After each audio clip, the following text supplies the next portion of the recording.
A mysterious collection of nearly 100 manuscripts have been discovered in an Afghan cave.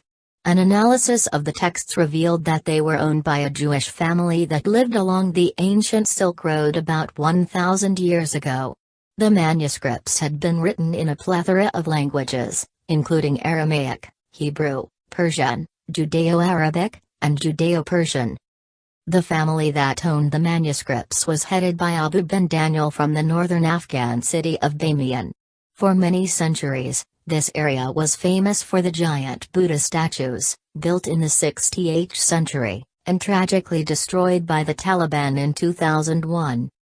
According to Russia Today, the collection was purchased by Israeli antiquities dealer Lenny Wolf, who lives and trades in Jerusalem. He came across the collection a few years ago, and in 2013 he purchased 29 of the documents. They appeared to him as a part of the Afghan Geniza, a reference to the collection of 300,000 Jewish manuscript fragments discovered in a synagogue storeroom in Egypt. The Cairo Geniza was found in the 19th century and, next to the Dead Sea Scrolls, is one of the most precious collections of ancient manuscripts. Wolf then purchased other manuscripts in the collection 6 months ago. When he brought them to Israel, he gave permission to the National Library to study them.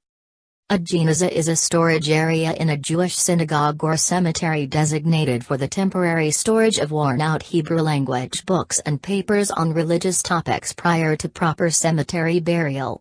The above image is a possible geniza at Masada, eastern Israel, public domain. According to experts who analyze the documents, the manuscripts were originally buried in a cave around 1,000 years ago by the owners. They contain only text and no illustrations, and had been hidden in a cache consisting a mixture of legal and commercial manuscripts and sacred and personal letters. Some poems had been recovered too.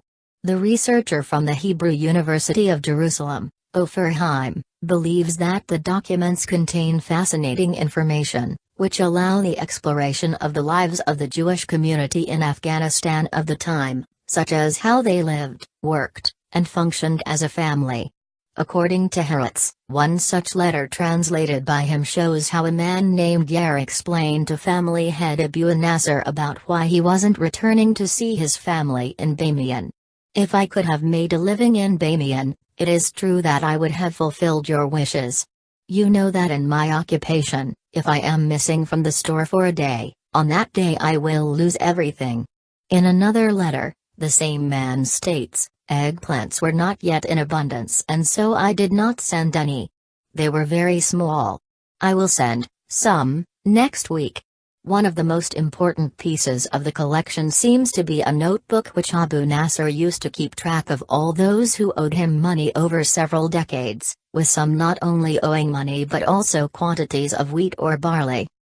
A sample from the Afghan Geniza, dating back to the 11th century. Credit: Matthew Morgenstern. In October 3, 2013, April Holloway from Ancient Origins, reported another discovery by collector.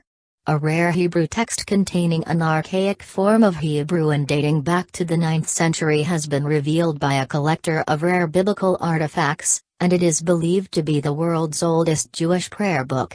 It has 50 pages of Jewish blessings and is still in its original binding, which shows Babylonian vowel markings. Experts have dated the text to around 840 AD, which makes it 400 years older than the earliest Torah scrolls ever found.